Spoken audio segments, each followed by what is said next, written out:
Nimekuwa nikikufuata. Niliposikia uko na podcast nikasema, finally. You've been talking about it for a long time. I know. And finally you did it. I give up my life now. Right. To the child. Right. Sacrifice me. I couldn't even date at the time because forehead and all. But anyway, she's a Kenyan, beautiful, amazing. Let's get it on. Kenya is greater, better.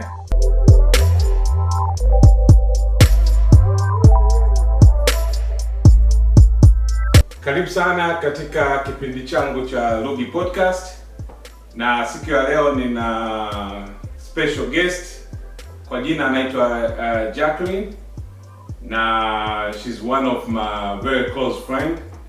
Leo I'm gonna do something a little bit different.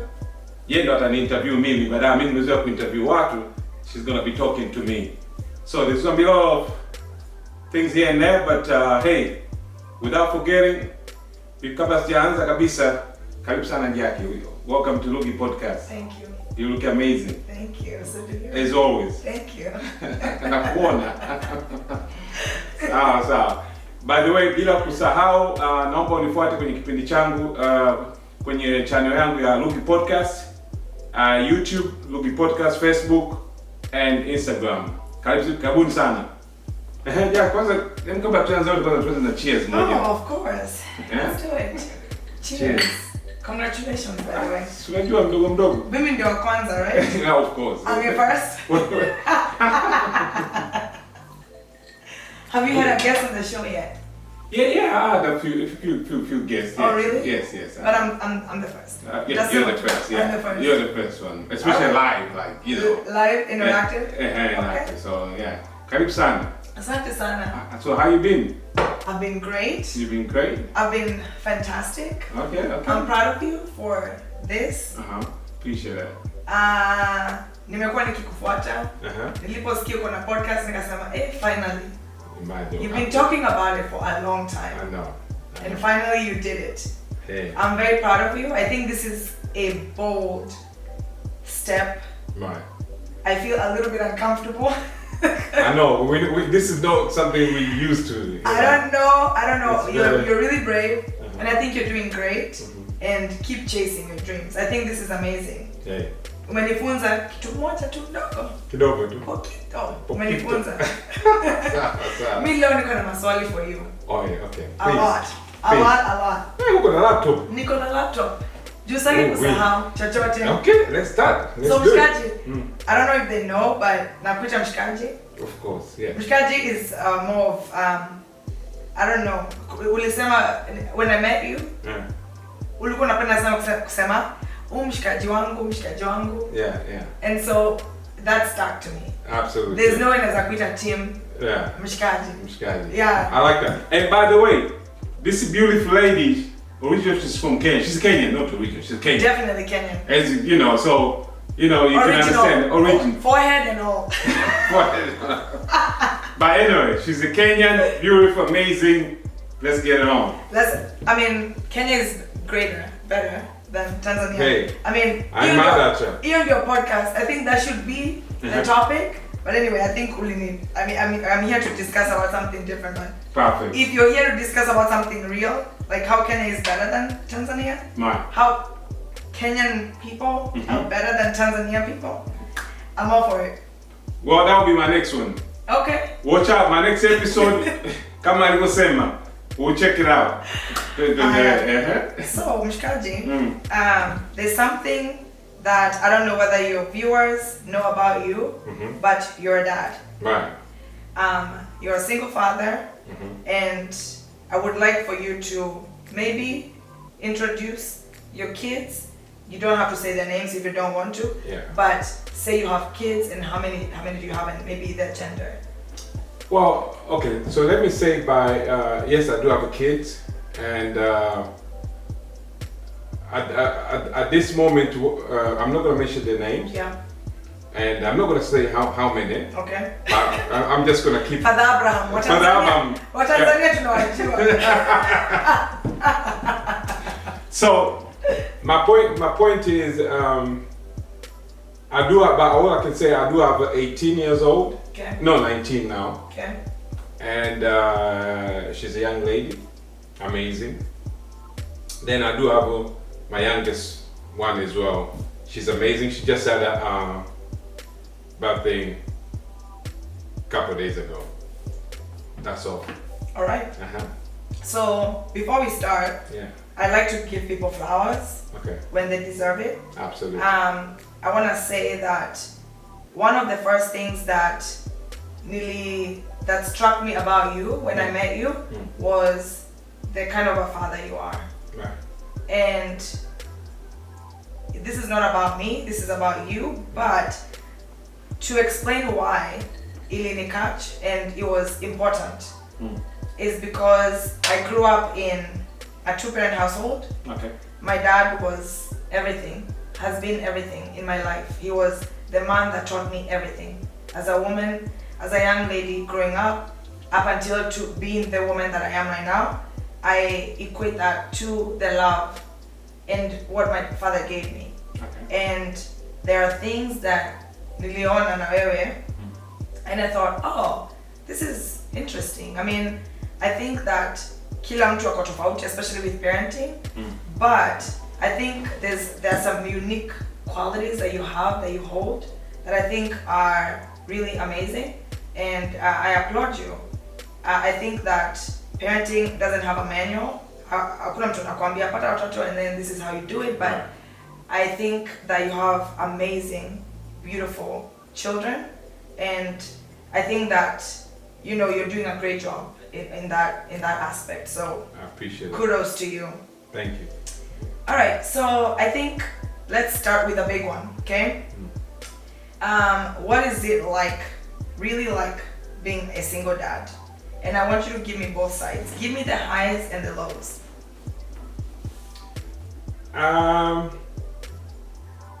So let me start by saying that so I had my firstborn child.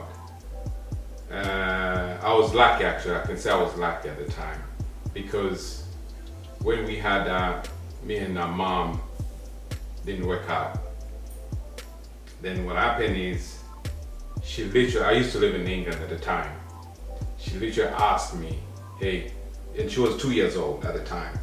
So she asked me, she called me, hey, Lughie, what's up? I was like, yeah, what's up? She said, hey, you wanna come get your child? I was like, this is some kind of joke. How old was she? She was 2. Okay.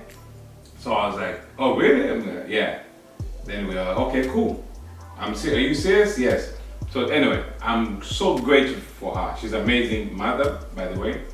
And for her to allow me to have my child literally come live with me and stay with me, hey, I will never forget this woman, in my opinion. Yes, she gave me that daughter, but at the same time, for her to allow me, because so many women, I met so many women in my life, they always ask me, why would a woman allow or give a child to you or whatever. I'm like, what's the problem? I'm a parent, I'm a father. What's the problem? I'm human too. What make it different between me and her? But anyway, so that's another story for another day. But my point is, for her to allow that part, for me to raise, or in that early stage of my child, my daughter, that was amazing. So, so to cut long story short, she said that to me. Then we had to organize it, to come pick her up, whatever. But the day she landed at Heathrow Airport, from that day, my whole life changed. Oh wow! Overnight or over day. Why do I say that? So watch this. I was working full time as just a single dude. Right. Working full time. At the time, I was working some kind of government department, and I switched. I had to work part time. Then part time because I have to accommodate her. Absolutely. So throughout that process, so my whole life, so I used to, so I do like to work out. I'm crazy. Do you though? Mpaka nikuonyeshe six pack ya. Sitaki kuwachanganyisha watu. So I like to work out. So my whole life ilibadilika. I had to cut down my workout, training, whatever I was doing. I had to cut going out. I had to change friends. Wow. Meaning I used to hang out with party people, go out having fun. Now I had to switch from single people and then go start do like what about familia as our parent, you know. And the whole reason for that, for me at the time, was I'm gonna need someone to look after my daughter if I need to step out or to do other stuff. Community. Exactly. Right.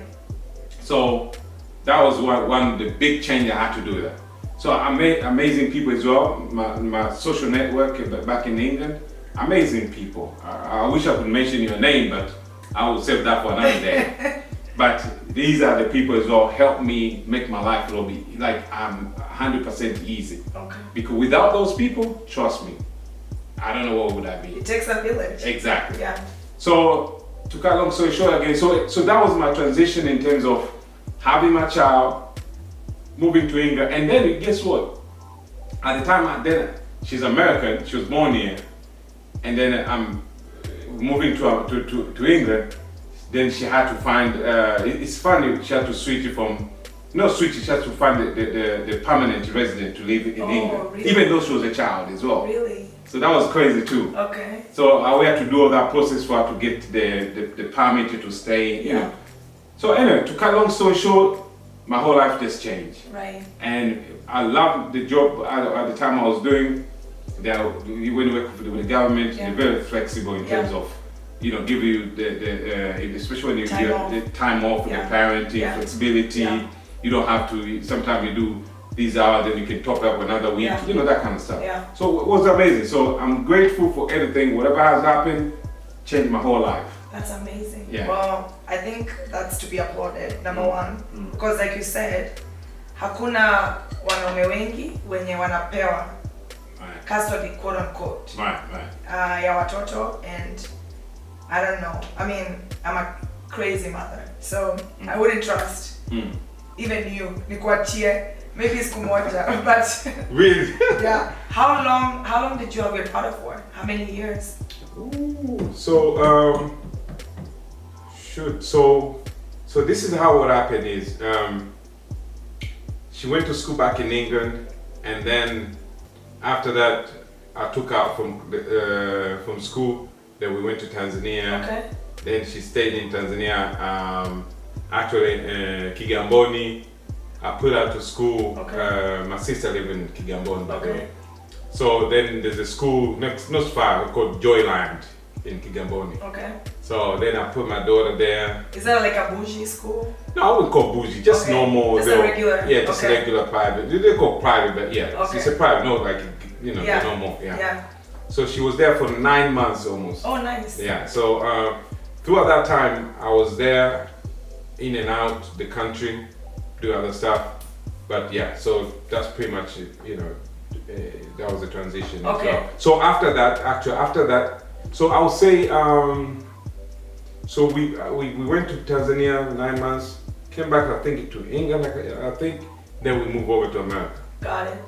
So maybe she was, at the time we moved over here, maybe she was about 10. Oh, okay. So from about 8 years. Oh, wow. Good 8 years, I believe, about good 8 years, yeah. Like the formidable years. Yeah. What was her experience quickly? I'm curious to know when she was in Tanzania. I mean, she's American, right. Lives in England, now in Tanzania. What was that like? So, for me, you know me, we Tanzanian, African. The part what I was playing in my mind at the time, I always think she need to know where I came from. Okay. Just to get that real experience. And to appreciate what you know, these kids, they have to appreciate what we give it to them. So in my opinion at the time, so she used to, this is I can remember exactly, and I think she asked me this question, I did tell her as well. So I was like, every time I see you, you're on a sneakers, you're on a this, you're on a this, you're on a this. It's like I'm walking in a room, she has maybe 7, 10 pairs of shoes, different pair of shoes. And then I'm like, no, the only way she can understand is for her, take it back home so she can see the omba, you know what, omtani, what wanaomba, what wanafanya.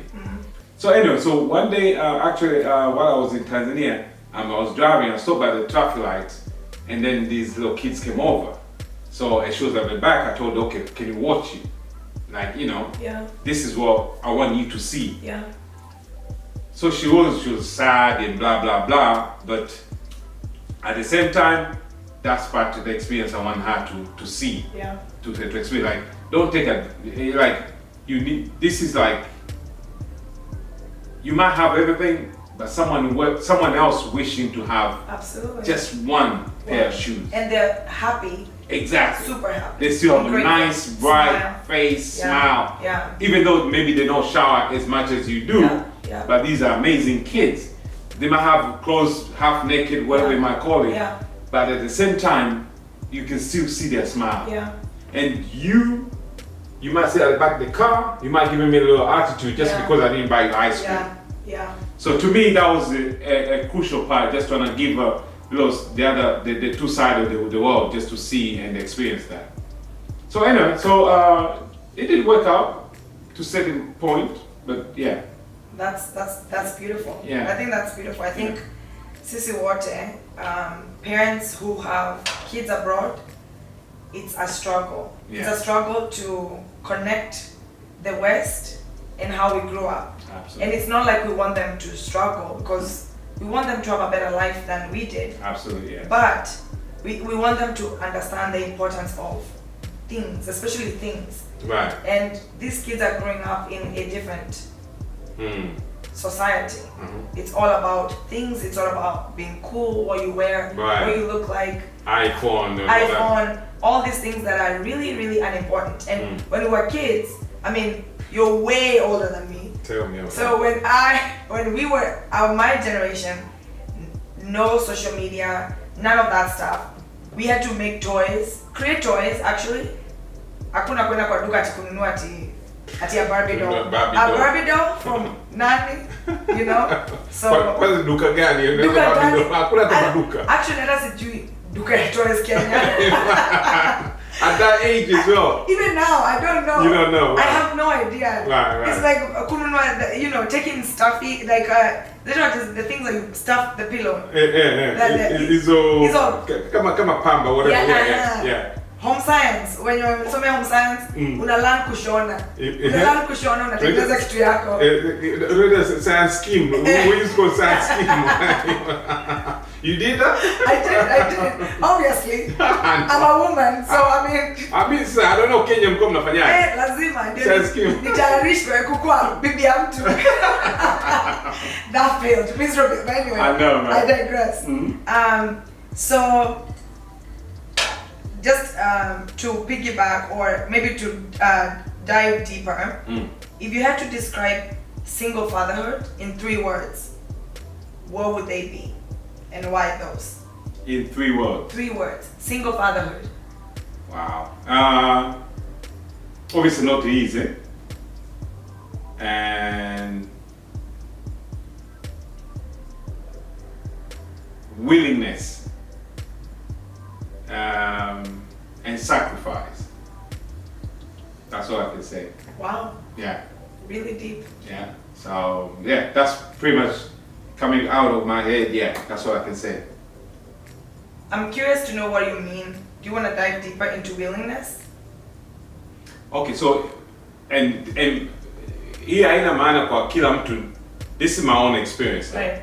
So when I say willingness, when the mother of my child allowed me, or she gave me the opportunity to have my child, the willingness to allow myself to say, yes, I want to do this. Yes, thank you.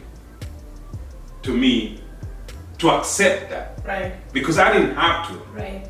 I was having a good time, young man, living life, enjoying. Yeah. party all day, every day. Like I used to go out from Jumatano ni Wednesday, Thursday, Friday, Saturday, Sunday. So 5 days. No, God is my witness. Yeah. I used to do that. And I'm still, the next day I'm going to work, I'm okay. Of course. So I had that. So all that to allow and to drop it overnight. And just because you have this little gorgeous baby, I mean, so that's all I can say. I think that's beautiful, by the way. Yeah. I think that's really beautiful. What about sacrifice? When you say sacrifice, what exactly do you mean by sacrifice? So, I think there's like sacrifice and willingness is almost I can call it almost the intertwined. Exactly. So the sacrifice that. Okay, so I'll give a quick example. Again, I can flash back in terms of I give up my life now to the child. Right. Sacrifice meaning I couldn't even date at the time because now I'm like I didn't have a girlfriend, but I was dating different people at the time. I'm not trying to be bad, but I'm just saying. So now I'm quitting all that stuff. That's part of sacrifice to me. Right, it is. So now I have this pretty little girl. I can't just bring any female around. Right. That's number one. Right. So all that part I had to sacrifice that, not doing that kind of, that kind of situation. Right. Because now the whole, what should I say? The whole, the bad, I would say the bad, but okay, me being a male, dating different people, let's say, not having a serious relationship at the time. Now, this is how God works in miracle way. God give me a little girl. So now it's almost like, oh shoot. That's exactly, you're molding. Exactly. Yeah. So now I have this princess of mine, and then this is maybe I used to even hurt other people, like female I'm talking about. Right. So now I have my own female. Right. And what would you want? Exactly. So now I have to be more. Now it's almost like I'm reflecting back. I'm like, oh shoot. Now I'm trying to find a way how to protect her and to make sure that whatever I've been maybe experienced with other people, I don't want to happen to her. Absolutely. What you're trying to do is you're trying to make sure that this being that came from you, that you do not create a situation where they're gonna date, because a father is an important person, especially in a daughter. I don't know about a man, but I'll say from a girl's perspective, my dad shaped how I see men, how I feel about men, because he molded what a man looks like.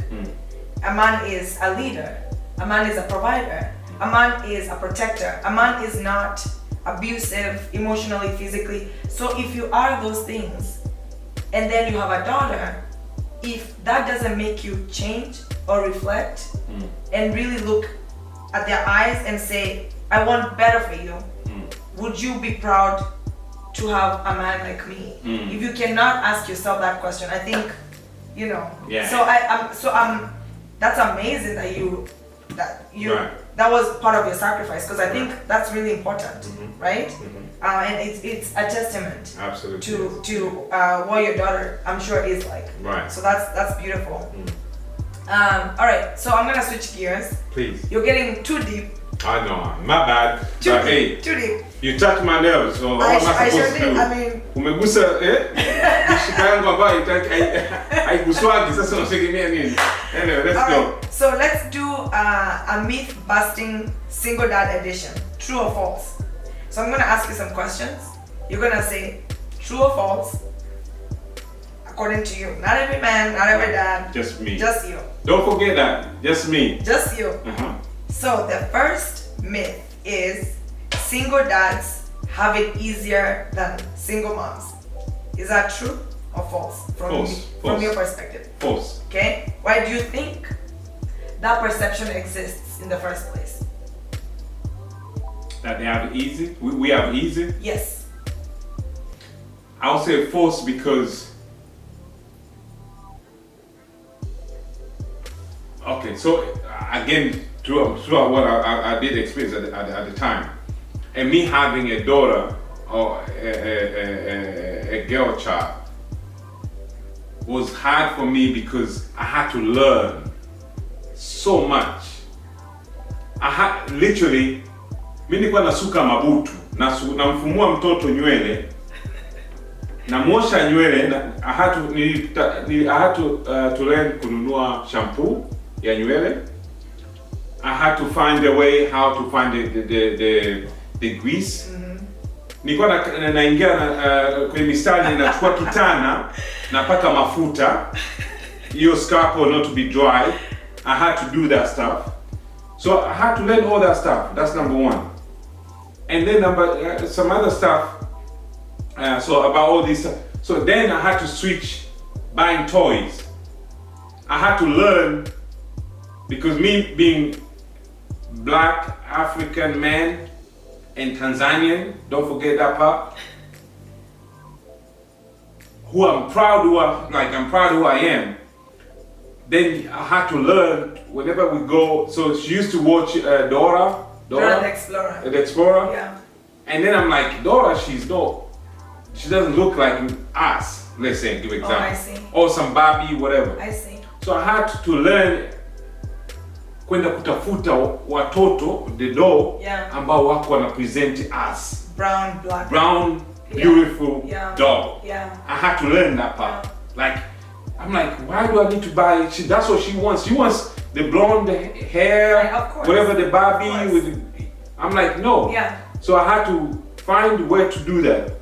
So I have to completely switch and learn and understand exactly what to do. So that's another part.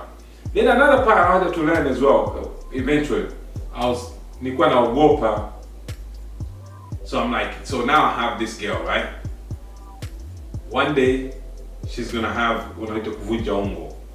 Kuvunja ungo, do you understand? I know. So I was like, atakuja kuvunja ungo. Ooh. Akivunja ungo in front of me in the household, what am I supposed to do? Yeah.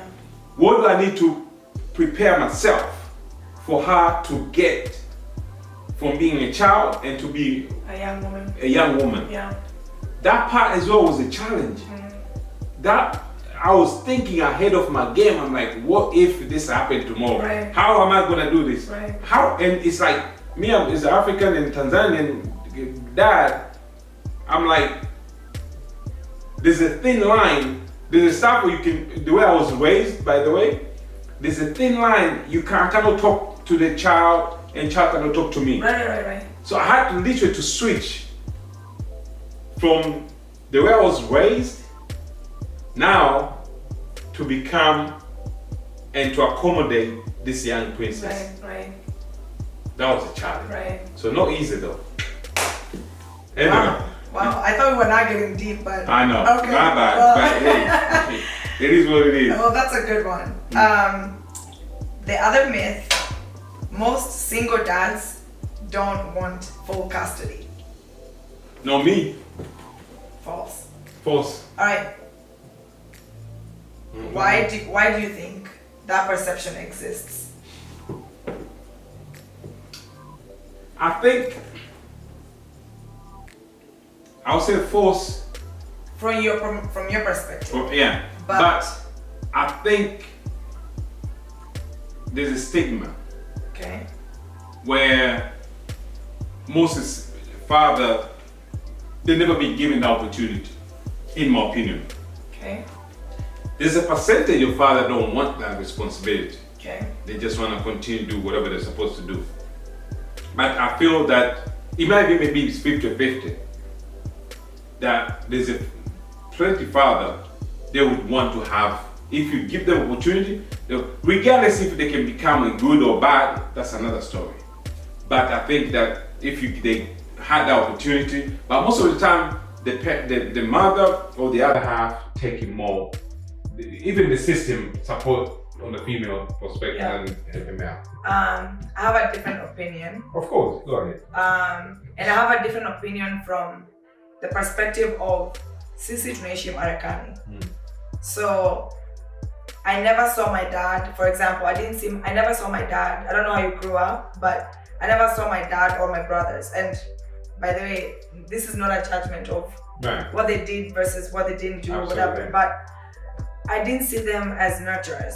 I didn't see them as people who would, for example, aende jikoni, achukue kitu aoshe, stuff like that. Akate kitunguu. Never. I've never seen my dad in the kitchen doing stuff. There's actual gender roles, right? Na tunajua nyumbani, a man is a provider.